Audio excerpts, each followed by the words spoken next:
Le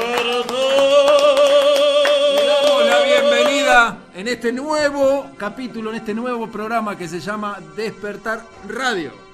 ¿Cómo están? En la conducción, quien les habla Juanma Echave. Yo soy un co-conductor, en realidad hay varios conductores acá. Empezamos por las damas para rescatar el factor femenino. Me parece muy bien. Empiezan por las damas, porque ustedes no tienen lo suficiente como para empezar ustedes. ¿La dama quién es? Pero la dama, preséntese la dama. Silvia. Silvia a secas. Silvia Secas. Co-conduciendo el programa. Gustavo J. Punto. Y el señor... AMSH. Epa, bueno. Ricardo Enneagrama.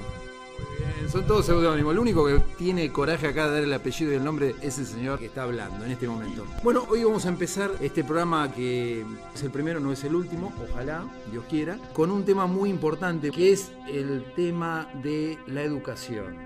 Para lo cual estamos esperando a un compañero que es el especialista en esto, pero mientras tanto vamos a empezar a trabajar el tema, vamos a hincar el colmillo en esta situación que es la educación, que es muy importante, para lo cual tenemos gente vinculada a la educación por el lado del enneagrama, que es el caso de Ricky, por el lado de la psicología junguiana, que es Alberto, tuve que decir el nombre, y bueno, también otra docente que es Silvia, una docente de muchos años, ahora retirada, una veterana de guerra, Gustavo, claro. Otro retirado.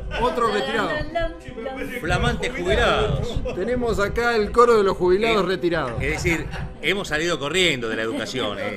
Somos desertores prácticamente. Bueno, pero desde la deserción pueden dar testimonio de cómo ¿Por qué desertamos? Claro. Digo, ¿por qué? No, en serio. Es un tema interesantísimo. No nos echaron.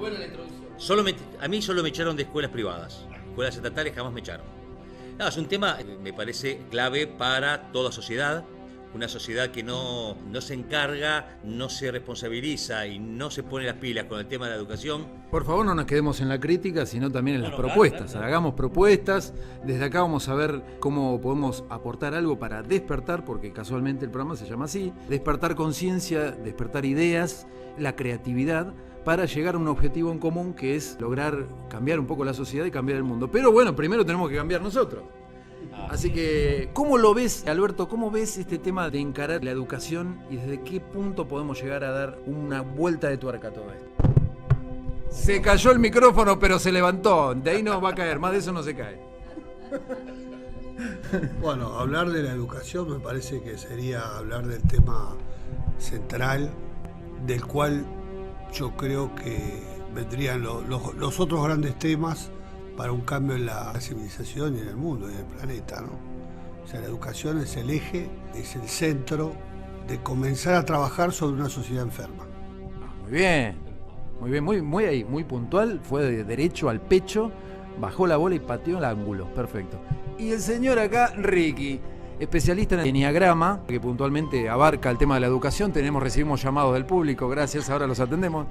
Ricky, bueno, ¿qué tal? Bueno, desde el enneagrama preguntarán ¿qué es el enneagrama? Porque no lo conocemos. Bueno, el enneagrama es un método de autoconocimiento que estuvo mucho tiempo oculto y hoy está saliendo a la luz y nos resuelve 3 preguntas que en algún momento nos tendríamos que hacer todos los seres humanos. ¿Quién soy? ¿Para qué estoy? ¿Y a dónde voy? Partiendo de esa base y conociéndome, puedo aportar un cambio. Y esto podríamos incluirlo en la educación de diferentes formas. Excelente, es un buen punto de partida. ¿Vos considerás que el enneagrama, por ejemplo, podría ser una buena herramienta como para aplicar y dársela a los chicos, por ejemplo, que los chicos puedan partir de eso, autoconocerse y la gente en general desde chiquitos? Totalmente. Empecemos por los docentes, que se conozcan ellos y conozcan el enneagrama y conozcan las diferentes esencias y actitudes y personalidades de los chicos. Ya tendría que haber con esto un feeling entre los maestros y los docentes y sacar lo bueno de cada uno y sobre todo la parte creativa que está bien dormida. Yo creo que ahí sería el punto de partida. Yo no me voy a olvidar más, para tener una una idea de lo que era la época de la educación nuestra, que somos más o menos de la misma generación, ¿no es cierto? Más o menos parecido. 30, 40 años. Todos tenemos alguna experiencia vivida, ¿o no? ¿Qué acá? Hay un promedio de 30 y pico. El pico Entonces, estamos de acuerdo. el pico estamos de acuerdo. Lo que sí, yo calculo que todos deben tener una experiencia particular de lo que fue el tema de la educación, como la vivieron en sus momentos, ¿no? Yo no me voy a olvidar nunca, lo voy a decir, un momento educacional mío terrible, que fue una profesora de matemática, yo un queso en matemática total, pero después con los años me di cuenta de que era así, cada uno tiene lo que tiene, y yo tenía lo que tenía, y era eso. Y recuerdo que yo no daba pie con bola con la matemática, y esa profesora, la voy a nombrar, Medici de apellido, en un momento yo acerté una cosa que dije, señorita, tac, Chávez, hasta parece inteligente, me dijo. Me mató, me generó toda una cosa. Después me di cuenta que era una pavada lo que dijo total, porque yo no necesito ser inteligente. Si no parecer. No, tampoco. No. O sea, sabiendo matemáticas no me hago más inteligente. O sea, es... A ver, Silvia. Tengo una que es, pero de antología. Muchos años, muchos años, ¿no? Que creo que me dediqué a la docencia por culpa de esta maestra de primer grado inferior. Si no hubiera sido artista. Fue esta maestra que me puso en rojo, porque era de costumbre, sobre un lindo dibujo que había hecho en mi cuaderno. Me puso una mala nota diciendo que mi mamá me había hecho el dibujo. Entonces mi mamá fue a hablar todo para explicar, pero en realidad la nota ya estaba puesta y a mí ya me había marcado. Qué importante es para los chicos tener maestros, docentes, que no solamente que tengan vocación, porque es una de las cosas fundamentales la vocación. Parece medio, ¿no?, trillado lo que estoy diciendo. Ay, tienen que tener vocación, pero sí, hay que tener vocación. No hay que estudiar para docente porque voy a tener un título y voy a tener una salida laboral, sino que hay que estudiar para enseñar, sabiendo que eso va a marcar a futuras mentes y va a marcar a futuras personas. Sin eso no podemos hacerlo. Quiero hacer una pregunta, creo que todos se deben estar preguntando a Silvia. ¿El dibujo lo hizo tu mamá? No. Ah, quería saber. Pero, ¿y te juzgó? Me juzgó. Y ahí, bueno, me cortó un poco las ganas de seguir en eso que a mí me gustaba tanto. Y después de muchos años, cuando ya terminé, también quería estudiar música, que me gustaba tocar la guitarra. Bueno, mis papás me llevaron a un profesor de guitarra. ¿Qué hizo este docente de la música? Lo primero que hizo fue sacarme la guitarra y enchufarme adelante de mis ojitos un pentagrama. ¿Y qué pasó ahí? Es como si yo quiero enseñar a escribir a un chico antes de que aprenda a hablar. Ricky. Sí, el tema es que nosotros recibimos un tipo de educación que ya hoy no tiene manera de ser ya. La educación que viene yo creo que está en no ponerle conocimientos en la cabeza a los chicos, sino tratar de sacarle lo que está innato en ellos, y aparte de la creatividad sobre todo. Me parece que por ahí viene uno de los cambios grandes en la educación, porque estoy cansado de escuchar padres que dicen que los chicos se aburren en la escuela. ¿Por qué se aburren? Porque este tipo de educación ya no va más, y estos chicos vienen con un ímpetu diferente, del cual tienen esa creatividad que se las quieren tapar. Entonces los chicos se aburren, se rebelan, se portan mal y son incomprendidos. Y bueno, lo que hay que hacer es tratar de sacarle lo que ellos traen. ¿Puede ser que también pase que los docentes se aburran?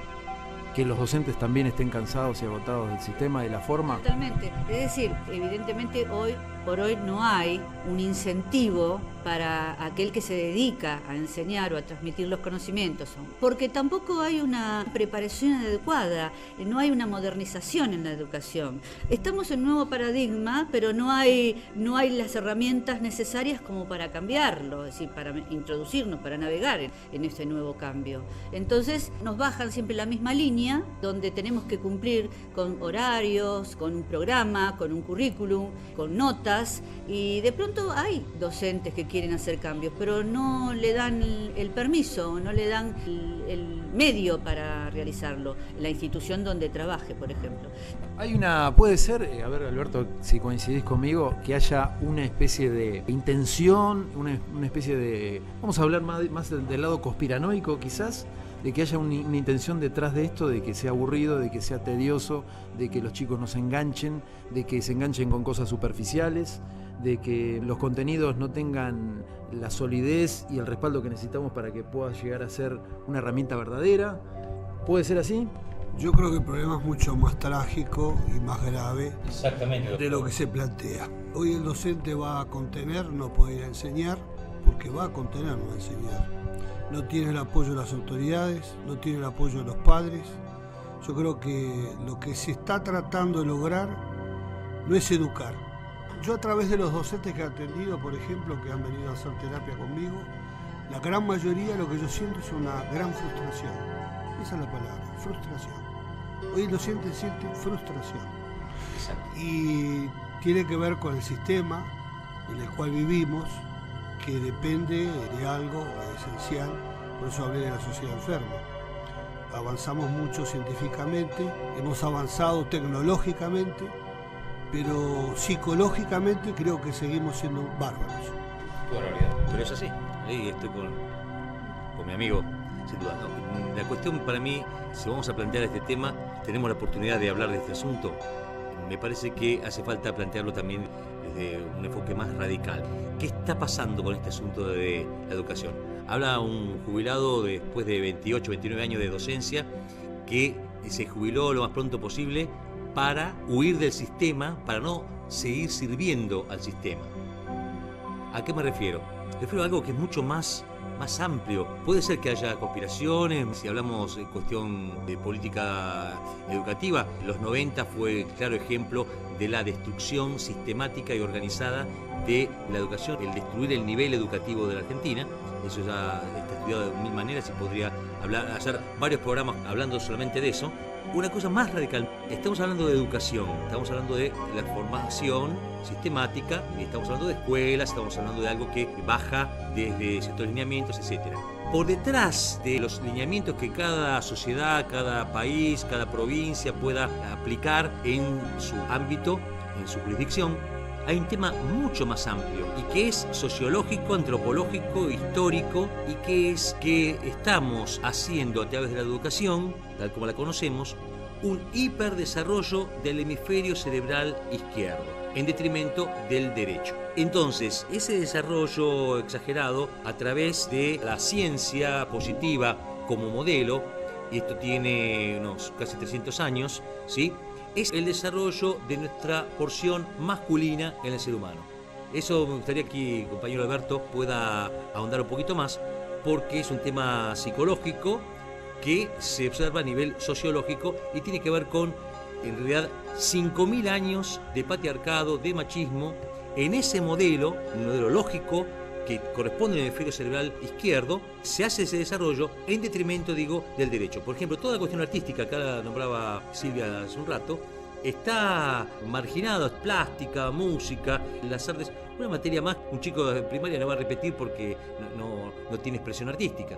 Va a repetir porque no maneja las matemáticas o la lengua como cuestión lógica y las ciencias, ¿sí? Claro. Entonces, hay un paradigma, ese paradigma está en crisis, ese paradigma está quebrado y ahí está lo positivo, que está apareciendo un paradigma nuevo. De eso tenemos que hablar. Evidentemente lo artístico, lo que tiene que ver con la sensibilidad, con todas las cosas que venimos trayendo de siempre, de nacimiento, está como relegado, es como que se tapa, se le quita importancia, puede ser. Hay como una tendencia más a lo formal, a lo estructural, a la matemática, a las ciencias más exactas. Hay como una cuestión medio premeditada, es clarísimo eso. Yo lo noto desde el punto de vista de lo que yo me desempeño, que es el tema de la actuación. Está siempre muy menospreciado, siempre esto no labura. A ver si vas a laburar algún día.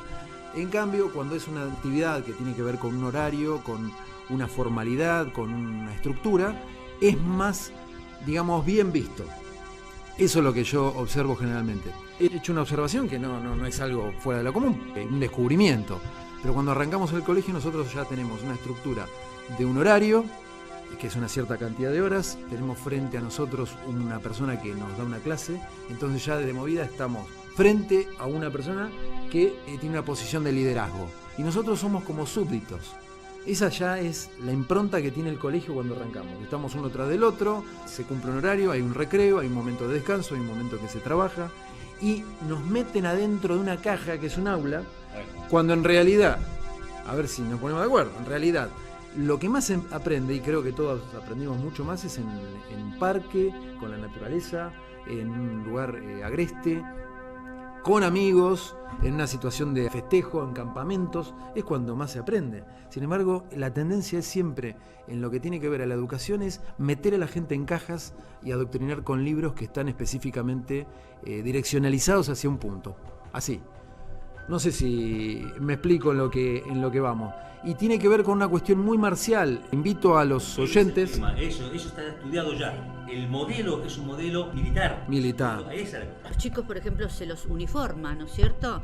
Uno a veces dice, pensando para atrás, ¿no? Sobre todo en nuestro país, donde íbamos al colegio a las palomitas blancas, ¿no? Con los guardapolvos blancos, que la idea era usar guardapolvo, se decía que era por higiene, pero era en realidad para tapar las desigualdades sociales, aunque yo no lo veo tanto por ahí, pero hay toda una intencionalidad detrás del guardapolvo, detrás del uniforme, que es justamente estructurar a los niños o a los jóvenes dentro de un sistema donde los hacen iguales a través de la vestimenta, pero frente a una situación de poder. Así como los grupos militares se uniforman, yo quiero saber dónde podemos encontrar la similitud en esto, ¿no? ¿Qué quiere decir el uniforme? ¿Por qué la necesidad de uniformar? Si lo vemos desde un punto de vista para categorizar, como por ejemplo las enfermeras o los médicos van con guardapolvo blanco, celeste como se usa ahora, los niños a la escuela van con guardapolvo uniforme. Ya la idea, a mí me interesaría saber lo que hay detrás de la idea del uniforme. Yo creo que es una situación de poder. Acá estoy yo que soy el poder, allá están ustedes todos iguales. La educación debería estar basada en algo fundamental, que es el amor y la libertad, y se estableció basada en la autoridad, y se educa para tener y no para ser. Podríamos decir entonces que estamos bajo el régimen del amor al poder y tendríamos que pasar al poder del amor. Me gustó. Sí, va por ahí. Va por ahí, entonces ya tenemos un hilo conductor. Tendría que darse vuelta la tortilla, como dirían los españoles. Hoy no sé si lo dijiste vos, estudiar o aprender en ámbitos no cerrados. No te voy a decir que vamos a estar en la época de los griegos, como hacía Sócrates, o como hacían los que estudiaban abajo, leían o estudiaban abajo de un árbol, ¿no es cierto? Es interesante la idea, pero bueno, también tenemos que pensar que un día de frío nos va a gustar estar acobijados, ¿no es cierto? Pero vamos más allá de la idea. La cuestión es estar en ese espacio con una idea de estar en libertad, de no estar metido dentro de una caja, como lo mencionaba hace un ratito, que es meterte adentro de un lugar en el cual estás en fila, en línea, cumpliendo un horario y sin dejar esa libertad. Bueno, por eso existen ahora las opciones de las escuelas Waldorf. Yo tengo gente conocida que ha tenido hijos ahí y han tenido hasta incluso un poco de discrepancia los mismos padres que los han insertado a los chicos en esos colegios. Porque ya atendemos al público que nos sigue llamando de una manera... ¿Qué pasa? Las escuelas Waldorf trabajan el tema de la libertad. Waldorf. Claro, pero la libertad desde que, un chico agarra un instrumento y se pone toda una tarde a investigar cómo suena cada cuerda o a dibujar. Y desde ese punto de vista van y dejan que el chico fluya con ese tipo de aprendizaje, ¿no? Clarísimo ejemplo, nombrar la pedagogía Waldorf. Fíjate vos, el modelo de una clase, ¿sabes cómo es? Se da un tema, poner que es matemática, un tema. La clase está planificada previamente de manera tal que siempre tiene que haber una porción artística, una canción, un poema, algo que se dibuje, se pinte, tiene que haber música, tiene que haber algo artístico que acompañe a la cuestión, en este caso lógica, de hemisferio izquierdo. Es un tema de concepto, de equilibrio de ambos hemisferios cerebrales. Es un tema que es medular. Cuando estamos en la crítica de esta cuestión de lo que llamamos educación formal, tiene que ver con eso. Si el enfoque sigue siendo el de el desarrollo del hemisferio izquierdo por encima del derecho, es decir, lo que es lógico, lo que es matemático, lo que es justamente, se conoce como masculino, ¿sí?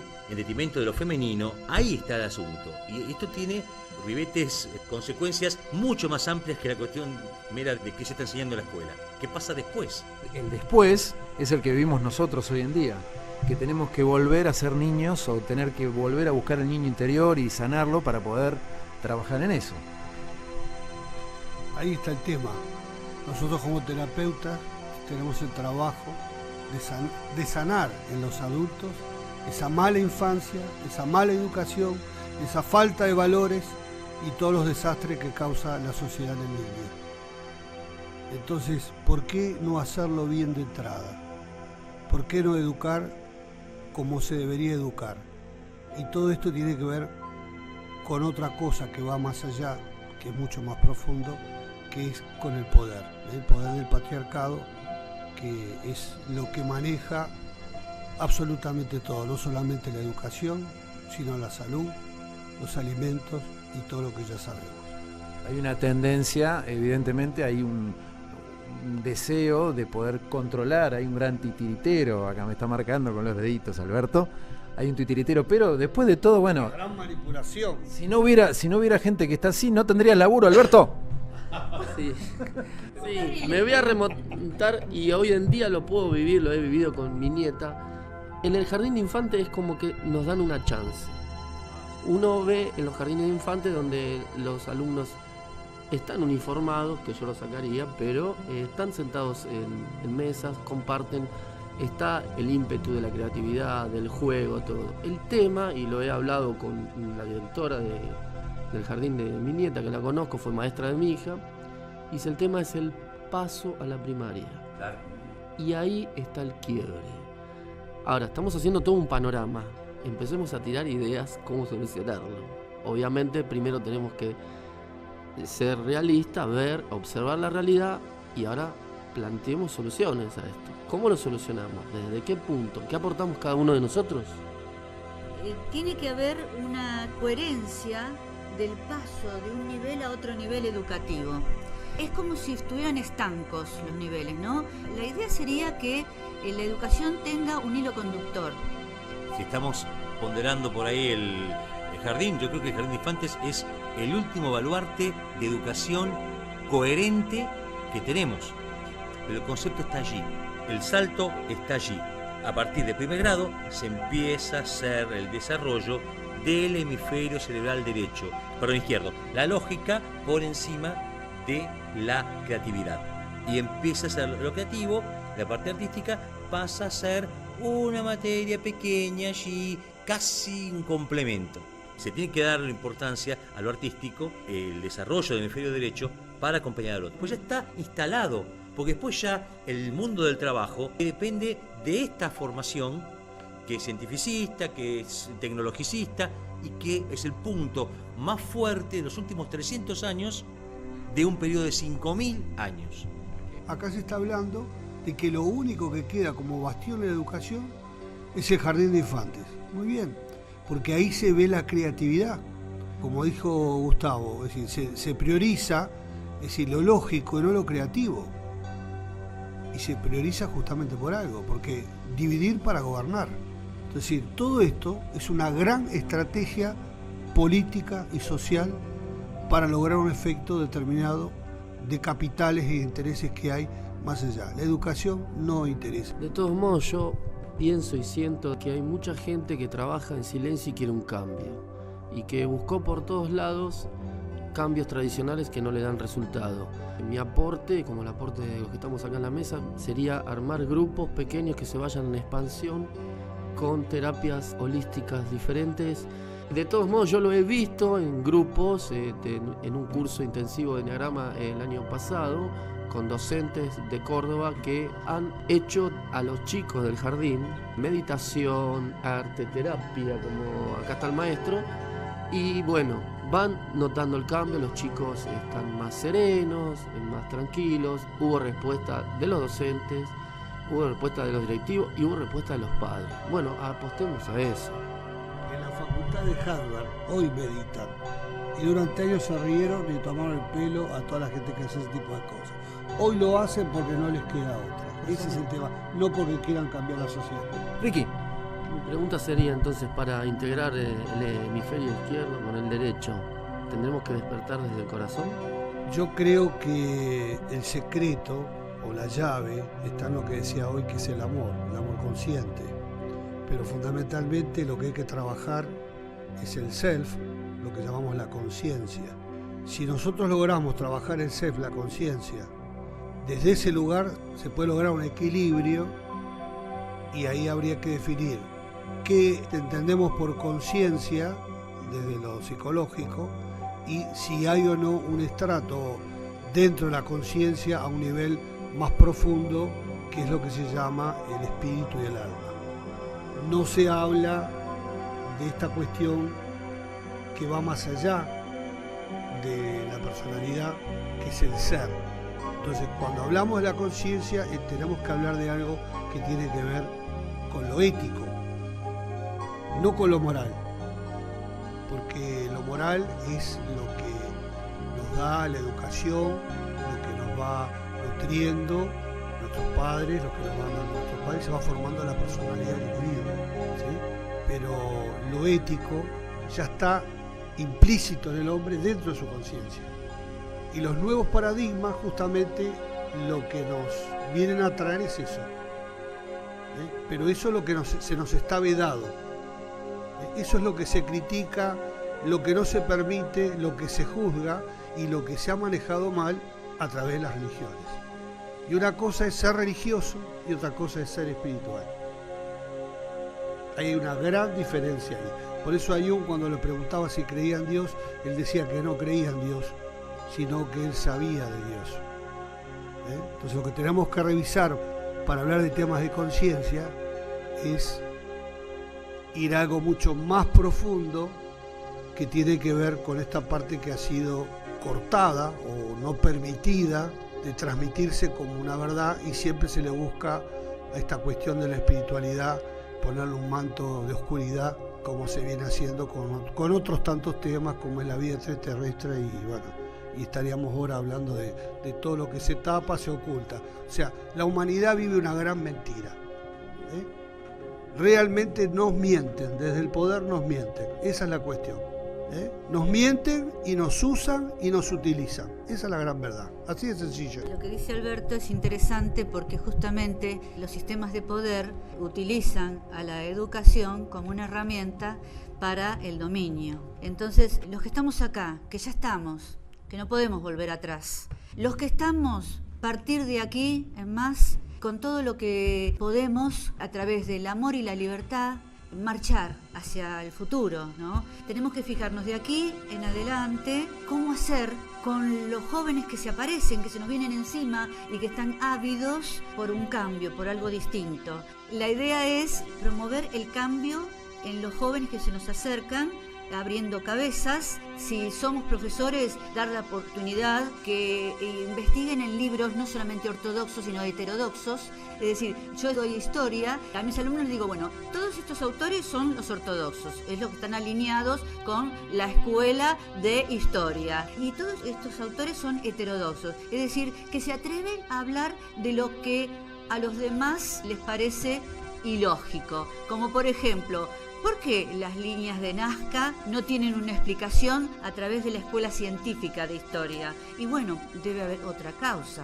Entonces, leamos un poco a autores, ¿no es cierto?, que se atrevieron a decir que las líneas de Nazca fueron hechas... puntos suspensivos, puntos suspensivos, puntos suspensivos. Es un buen punto de partida ver en qué situación estamos, de dónde venimos, para poder arrancar y buscar una solución. Más que nada es eso, no es que nos vamos a quedar en donde estamos. Y bueno, acabamos de recibir al integrante, porque en Despertar llegó, lo estábamos esperando, por suerte llegó. A ver, llegó un integrante más de Despertar Radio. Bueno, le damos la bienvenida a... Buenas noches, ¿qué tal? Bueno, yo me voy a presentar como me enseñó mi profesor de psicología transpersonal. Yo soy un alma en proceso de evolución. Pero casualmente me llamo Gabriel Treviani y soy profesor. ¡Fuerte ese aplauso! Llegó un poquito tarde, pero no se va, ¿eh? Está acá con nosotros Gaby. Gaby trabaja como docente y nos va a dar una impresión mucho más acabada de lo que pasa en este momento. Es que es muy joven. Es un pibito, es el más pibito de todos. Bueno, el problema de la educación tiene muchísimas aristas En la escuela se reproducen las mismas problemáticas que en el resto de la sociedad. Uno ve a través de los hijos todo el mundo de los padres. Hay problemas acá económicos, políticos, de decisión y también, a mi punto de vista, de intención y manipulación, porque todos sabemos que el conocimiento es una herramienta de liberación apropiada por las bases que tienen que tenerla, y tener a un pueblo profundamente instruido en el análisis crítico no es fácil para quienes pretenden manejar ese pueblo. Así que siempre que sea la educación la que esté vapuleada, los docentes mal pagos, las instalaciones en mal estado, que reforma tras reforma no haya solución y haya cientos de pedagogos estudiando y trabajando para ver cómo se logra y no se logre, no creo que esto sea un producto casual, como nada es en la vida. Igual yo hoy traigo algo positivo para decir de la educación, porque todos nosotros esto lo sabemos, lo padecemos y aún así me parece que no hay que zambullirse en un pozo de negatividad, porque el protagonismo individual también suma. Uno sabe que cuando cierra la puerta de la clase adquiere un poder. Eso justamente estábamos hablando, porque hasta el momento que vos llegaste estábamos hablando de cómo es la situación en este momento, estamos conscientes de cómo es, pero llegamos a la conclusión de que queremos llegar a un objetivo positivo, avanzar hacia una dirección. Así que bueno, ya te estás adelantando y ya estás tirando una línea por ese lado, ¿no? Bueno, eso es sincronicidad, ¿no, Alberto? Bueno, sí, hay algunas cosas que son positivas y que, como siempre, más allá de la adversidad del contexto, se pueden cambiar las cosas con voluntad, con un principio de transmutación que tenemos que saber emplear y que todos tenemos. Y hay cosas, por ejemplo, una que es muy importante, se está peleando y se está insertando muchísimo ya en muchas instituciones, que es lo que se llama educación emocional. Lucas Malaysi es el psicólogo joven, exitoso y muy prometedor, que da charlas, talleres, conferencias acerca de la importancia del aspecto emocional y de tenerlo en alta prioridad en la educación. Es un paradigma totalmente diferente, se aleja del tema de que al chico no hay que tocarlo, que al chico no hay que abrazarlo, no hay que... Acá al contrario. Acá hay que tomar bien conciencia que estamos trabajando con seres emocionales y que si ese mundo de la emoción no está en orden y en empatía, es muy difícil que los procesos de construcción de aprendizaje se puedan dar. Entonces, por un lado es esto, hay un proyecto de ley que está para ser votada, es el reconocimiento del alumno y de sus propias emociones, él con él, el ejercicio que se llama el yo con los otros, el estado anímico del docente cuando va a trabajar, ponerlo en manifiesto, se hace arte, sea cual sea la materia, esto transversalmente atraviesa todas las áreas, pero hay 10, 15 minutos iniciales y si es necesario, por alguna situación especial se hace más, donde se blanquea el nivel de emocionalidad del curso. Los chicos, por ejemplo, dibujan pilas y te muestran con qué nivel de carga están, medio, bajo, y si alguno vos lo detectás que está continuamente bajo, podés socializar la situación, a ver qué le pasa, por qué está así. Eso por un lado. Y por el otro lado, todo lo que tiene que ver con mindfulness y la educación consciente en las escuelas, la meditación en las aulas, esto es maravilloso. Y se generan cosas increíbles, que esto yo lo he visto, no me lo contaron, como concientizar al alumno de que él, se acuerde o no se acuerde de lo que estudió, si entra en un estado de relajación profunda, se conecta con una especie de matriz, si quieren llamarlo, donde todo el conocimiento está, pero hay que ponerse en sintonía. Para eso se hacen relajaciones previas a un examen, por ejemplo, y vos ves resultados en alumnos que esos que se bloquean en las situaciones de examen, que es estresante, etcétera, etcétera, que empiezan a escribir con fluidez, a utilizar un universo lingüístico que tampoco utilizaron en otro momento, y que uno que está vivenciando este proceso y que aparte personalmente está haciendo un camino, explota de alegría porque decís, esto lo estoy viviendo en la escuela. Lamentablemente esto no lo vi todavía en ninguna escuela del Estado. Yo acá estoy hablando de unas instituciones privadas. Estas movilizaciones van a salir justamente de ámbitos particulares, privados. ¿Por qué? Porque depende de la libertad del dueño de esas escuelas o de esos ámbitos educativos, ¿no? Eso va a ser muy difícil, de pronto, que se logre en una política educativa estatal que esté manejada por un gobierno. Por un gobierno que no, para mi punto de vista, esto es amplio de discutir, pero a mí para un gobierno que no sea inclusivo. Y nosotros sabemos que históricamente la educación, y esto hay que reconocerlo, ha sido otra institución más de los mecanismos de reproducción del poder. Entonces, hoy está en nosotros ver si lo que queremos es, con la educación formal, seguir reproduciendo las relaciones de poder o transformarlas. La desigualdad se potencia en este sentido con la educación, porque no sale preparado igual en todas las áreas que alguien tiene que salir preparado, de lo profesional a lo personal. alguien con una escuela en estado de carencia o de crisis que alguien que ha tenido mínimamente todas las condiciones, el material bibliográfico, la estimulación, etcétera, etcétera. Entonces, en este sentido, si las bondades que descubrimos no pueden ser accesibles a todos, sigue generando desigualdad. La idea sería, es más, yo personalmente creo que donde más habría que trabajar con el tema de la autoestima, del pensamiento positivo, como se trabaja en Mindfulness, de que el estudiante pueda imaginarse y a la vez que se imagina, crear e instaurar un futuro positivo para él y un presente también válido, es en unas realidades más carenciadas y más jodidas de ser vividas. Ahí es donde los chicos tienen que, más que nada, poder desarrollar su capacidad creativa. El tema está que en ese caso tendría que partir de la iniciativa de cada docente, porque no lo vamos a poder esperar de un sistema estatal, o tenemos que prepararnos en forma individual. Permitime que te diga algo, pero ¿no llegamos a hacerlo en forma clandestina? Sí. O sea, tenemos que meternos en otra institución, en otro ámbito, en otro grupo de gente, porque en el ámbito oficial no está avalado. Sí, toda mi preparación o mi vocación o mi forma de pensar, como no tiene un acompañamiento desde el sistema, lo tengo que yo, como dijo Gabriel antes, yo cierro la puerta del aula, ¿no es cierto? Y en cierta forma soy dueña del espacio.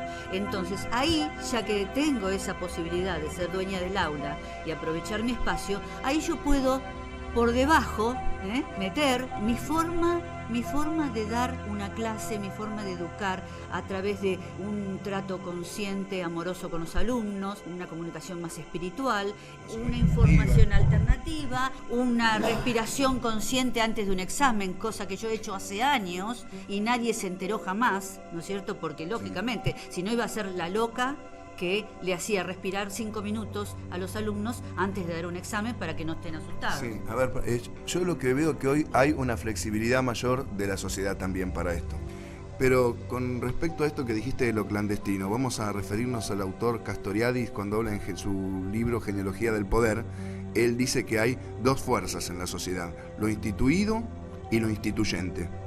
Gracias a Dios, las sociedades son dinámicas y esas dos fuerzas están en una tensión continua, y cuando lo instituido empieza a caer en crisis, lo instituyente empieza a empujar para hacerse lugar hasta que vuelva a transformarse en lo nuevo instituido, digamos. Eso instituyente, esa fuerza que empieza a cuestionar lo instituido, sí somos nosotros los individuos. En algún momento se instituye, pero en algún momento requiere del arriesgarse, del dar el primer paso. Todavía no estamos en la instancia de que podemos todos trabajar en red conscientes de que lo somos. Entonces hacen falta estos que se llaman precursores de paradigmas, los que tiran la primer piedra y cuando allanan la zona los demás creen que hay más garantía y empiezan a animarse. Por eso es muy importante el trabajo personal que uno haga de despertar. Y creo que si estás en la docencia y en el camino de ir despertando, no podés no transmitirlo. Automáticamente vas descubriendo algo y lo vas trasladando a los estudiantes. Sembrás esas semillas, las sembrás y rápidamente empezás a ver los frutos. La pregunta mía es, ¿cómo hacemos para empezar a incluir y a dar esta forma de enseñar? ¿De qué manera podemos transmitirlo? La apertura a las alternativas de entendimiento o de conocimiento tiene que ver, en mi caso, no con el diseño curricular, que es lo legal, lo que las políticas educativas bajan. Ese diseño curricular no es un techo limitante, es una plataforma de despegue para el docente. Uno tiene que dar ciertos contenidos que son obligatorios y que sea en la escuela que sea, el chico tiene que poder pasar de escuela a escuela y estar viendo lo mismo. Ahí tiene que haber una coherencia. Pero repito, no es un techo limitante, es una plataforma de despegue. De ahí en más, el docente tiene la libertad de hacer un recorte creativo de los contenidos que va a dar y de cómo los quiere trabajar y desde qué libros. Y después lo que llamamos el currículum oculto. Uno habla y aparecen un montón de ideas y de conceptos que no están visibilizados en los diseños curriculares ni en el libro de temas, pero son las semillas que más prenden en los alumnos, más que con los estudiantes. Cuando son chicos tienen mayor flexibilidad y neuroplastía, por ende hacen conexiones neuronales nuevas, mucho más fácil, y las disfrutan, experimentan placer con eso.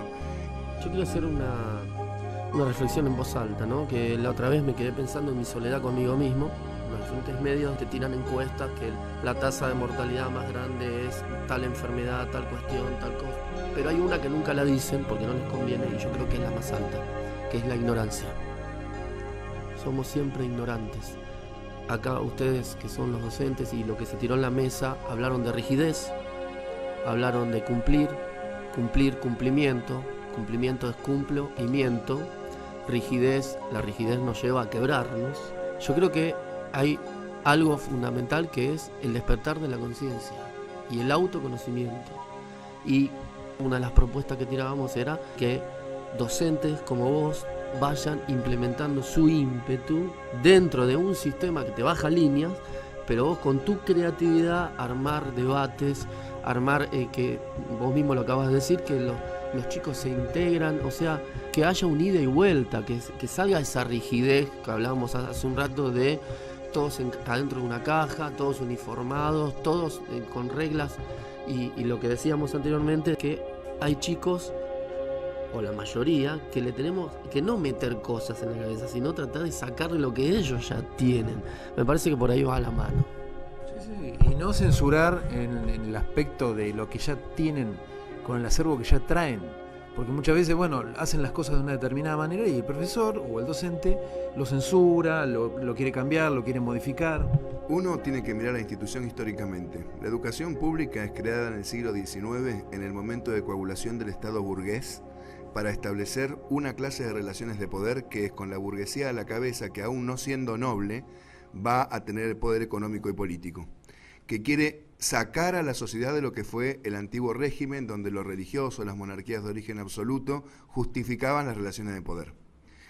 La burguesía genera la Revolución Francesa, haciéndole creer al mundo que es una revolución de las clases populares, cuando es una revolución de la burguesía, que una vez que logra el poder político, de taquito le mete una patada al campesino y lo vuelve al campo, y el campesino pasa a ser un esclavo del burgués. Antes era del señor feudal, después del terrateniente, ahora es un esclavo del burgués y en la fábrica, no en el campo. Así que lo estructural, lo rígido, lo igualitario, el guardapolvo blanco para todos, un pensamiento, un paradigma, tiene que ver con lo que es ingeniería social, una planificación de ciudadanos que va a servir a los fines del Estado burgués, después del liberalismo y después del neoliberalismo, hoy ayudado con toda la batería de medios que nos perfora cada poro desde que naces y durante todo el proceso de tu vida, que te mantiene enajenado, que no te permite despertar. Obviamente que la educación no tendría que ser meter nada. La educación tendría que ayudarnos a recordar quiénes somos y las potencialidades y de dónde venimos, pero para eso tendrían que haber otras relaciones de poder. Vos imaginate que si el ser humano a nivel masivo se descubre de quién es, se acuerda cuál era nuestra funcionalidad, y se me ponen los pelos de gallina cuando te digo esto, explota todo. Igual tarde o temprano va a pasar porque hay una ley universal de evolución que se va a cumplir. Pero muchos tenemos la suerte, aún con todas nuestras miserias, de ya tener la antenita levantada y percibir esta vibración.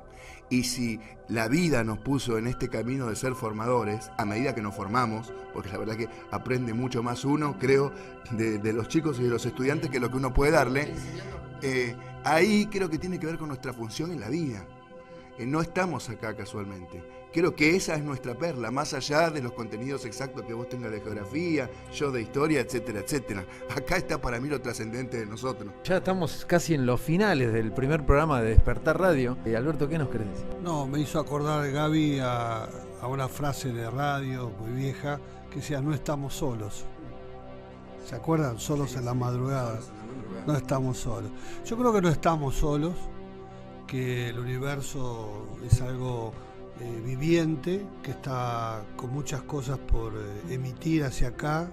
Hay mucha gente con la antenita en sintonía y son los que están haciendo la diferencia en la educación. Y yo creo que la conciencia ya está instalada y las semillas se están poniendo en diferentes lugares. Y para cerrar diría que recuerdo algo que comentaba mi maestro, el doctor Ariel Baldrich, en psicología junguiana. Él decía que en la Facultad de la Sorbona de París ya hacía muchos años que se venía trabajando un grupo interdisciplinario sobre lo que se está formando en el mundo, que se llama la masa crítica. Bueno, creo que nosotros humildemente estamos tratando de ser parte de esa masa crítica para que podamos ver un mundo mejor y bueno, creo que está en cada uno, en la pasión que pone en su trabajo. Yo creo que a lo largo de toda la historia de la humanidad siempre hubo momentos de masa crítica. Esos momentos fueron los de saltos, ¿no? Evolutivos. Y bueno, los que estamos en este momento, dentro de esa masa crítica, tenemos que ponernos de acuerdo para formar nosotros, formar a otros, para ir introduciéndonos subrepticiamente en los ámbitos educativos. Porque yo creo que la historia no es lineal, sino que es cíclica o circular o espiralada. Creo que somos dentro de esa espiral un punto de unión con otro. Está en nosotros pasar el dato y no sentirnos que con nosotros acaba todo, sino que continúa. Sí. Yo creo que tenemos que contagiar, porque enseñamos lo que aprendemos, pero contagiamos lo que vivimos. Desde nuestro ejemplo tenemos que ir difundiéndolo. Bueno, en conclusión, ya llegamos al final del primer programa de Despertar Radio. Vamos a hacer un resumen de lo que tendríamos que lograr para poder avanzar en este camino espiritual y poder salir de este sistema que no nos gusta tanto, que no nos convence. A ver, Gustavo. En consonancia con lo que vine diciendo antes, reforzado enormemente con las clarísimas palabras acá de Gabriel, esta idea de lo que está instalado y de aquello que se está instalando, ¿no es cierto? Lo instituido y lo instituyente. Creo que tenemos que acompañar también esta evolución que naturalmente se está dando, y es una evolución de la conciencia y tiene que ver con el empoderamiento de lo femenino, el encontrar lo femenino en nosotros, esto que es creativo, que es intuitivo, que mira a la realidad de manera distinta, y desde allí empezamos a generar un mundo distinto, y entonces la estructura que se resiste todavía va a llegar a un punto de rigidez extrema, y en la rigidez extrema las cosas se quiebran. En esa fractura, que es la crisis, ya estamos instalados en la crisis es donde sale justamente la superación de aquello que estaba en una tensión ya insoportable, que ya no podía ir más allá. Estamos tomando conciencia cada uno de nosotros, estamos tratando de transmitir esto a otras personas. Este debate, estas discusiones se están dando desde hace rato, desde muchos ángulos, con películas muy particulares, con todo lo que es Educación 3000, con proyectos aquí y allá, y tarde o temprano va esto a tener el poder propio que permita que justamente se pueda llevar a cuestiones concretas, bajarlo concretamente a lo que es la formación, en primer lugar, de nuestros chicos. Lo que hacemos aquí particularmente es focalizar el tema, tomamos conciencia de estas cosas, estas problemáticas que hay. Quizás algunos no se han detenido a mirar la educación desde este ángulo, así que si estamos aportando para una mayor conciencia, bueno, ya es un granito de arena que estamos aportando. Adelante, muchachos. Yo le hablaría a algún docente que nos esté escuchando, para que uno pueda cobrar conciencia de lo importante de estar en el lugar de docente y cómo puede tocar tierra fértil para sembrar semillas. Dicen que cuando el oído del discípulo está preparado, el maestro aparece. Uno tiene que estar a la altura de las circunstancias para ser ese maestro si la vida te puso ahí. Contribuir en este proceso de despertar docentes no es solamente contribuir para que los estudiantes despierten. Uno se va despertando en el proceso.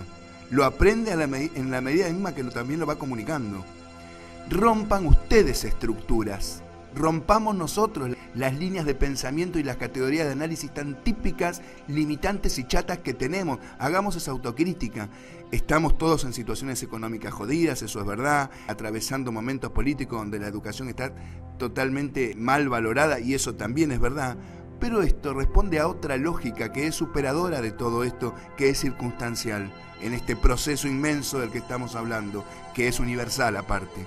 Somos nosotros los que tenemos que poder mirarnos para adentro, no importa la materia que des, esto atraviesa todo. Estimular el arte, que tus alumnos se expresen a través de dibujos, de pinturas, aprendé vos a interpretarlos y desarrollá vos tu propia sensibilidad y tu empatía a medida que vas haciendo este camino, porque no te vas a arrepentir, no solamente por los frutos que vas a ir viendo los estudiantes, porque vas a ver cómo tu vida se va transformando, cómo aún cuando la realidad externa del sueldo, etcétera, etcétera, sea tan problemática, aparece como un lugar interior de luz que después se termina manifestando afuera también. Y no es una cuestión de magia, es una cuestión de causalidad que todavía no entendemos bien. Pero el afuera termina reflejando el estado de orden o caos que hay adentro nuestro también. Ese sería mi mensaje a los docentes. Bien, Gaby, muy bien. Bueno, chicos. Bueno, ¿qué más vamos a agregar después de este hermoso mensaje que le deja a los docentes Gabriel, que de alguna manera los invita a ser parte ellos de ese mundo que quieren ver afuera?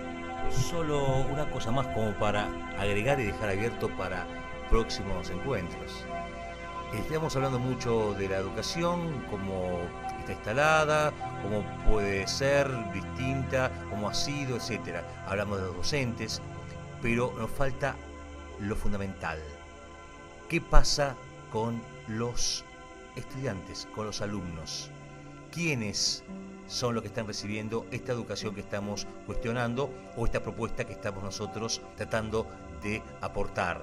No olvidar que tenemos personas extraordinarias, ¿sí?, que vienen con una capacidad, diríamos, más evolucionada de aquello que hemos conocido en otra época, de aquello que hemos sido nosotros como alumnos, y eso debe ser tomado en cuenta absolutamente, porque ahí está el tema. ¿A quién estamos dando lo que le queremos dar como educación? Estamos con un modelo, un molde que es obsoleto cuando consideramos quiénes están recibiendo todo esto. Y los fracasos escolares y la deserción y todo eso, habría que investigarla o entenderla desde otra parte. Bueno, lo dejo abierto. Vicky. Yo por último agregaría, como para debatir en los próximos encuentros, el tema de los padres y la familia. Yo lo que quiero decir es esto, que si bien recién hicieron referencia a que tenemos niños más evolucionados, cosa que es verdad porque está comprobado eso, no nos olvidemos que a medida que más evolucionados están nuestros niños, nuestras capacidades genéticas, si quieren llamarlo, más fuertes se vuelven los ajustes del sistema enajenante para que no se despierten. Así que uno puede tener alumnos potencialmente más evolucionados, pero realmente más dormidos, más hiperconectados. Así que no solamente es el lugar del docente que trabaja como docente. Yo dejaría como consigna uno como padre, ¿qué le da a sus hijos? ¿Lo enchufás todo el día para que no joda? ¿O te pones en una comunicación profunda a desarrollar su creatividad, su juego, su interpersonalidad? De todos es la responsabilidad, no solamente del docente en un aula. Para terminar, yo quería hacer una reflexión con respecto a algo que está viralizado ahora por WhatsApp y demás, pero me pareció muy interesante y tiene que ver con el tema de la familia y de los vínculos. Es una entrevista que le hizo Fantino a Facundo Manes y él habla del secreto de la felicidad, algo muy... ni más ni menos, ¿no? Ni más ni menos que el secreto de la felicidad. Tiene que ver el secreto de la felicidad más allá de tener, no tener posesiones, conocimientos o el tema de lo que sea que tiene que ver con lo material y lo mundano, tiene que ver con los vínculos. O sea, una vida feliz tiene que ver con vínculos, con familia, con parejas, con amigos, con padres, con hijos. El vínculo es fundamental para un momento feliz. Y creo que este es un momento de plena felicidad, por lo menos para mí en este momento, de poder estar compartiendo con amigos, hermanos, este programa que es el número 1 y creo que es un secreto de felicidad poder compartirlo con ustedes. Así que fuerte el aplauso en el primer programa. Nos vemos en el próximo Despertar Radio.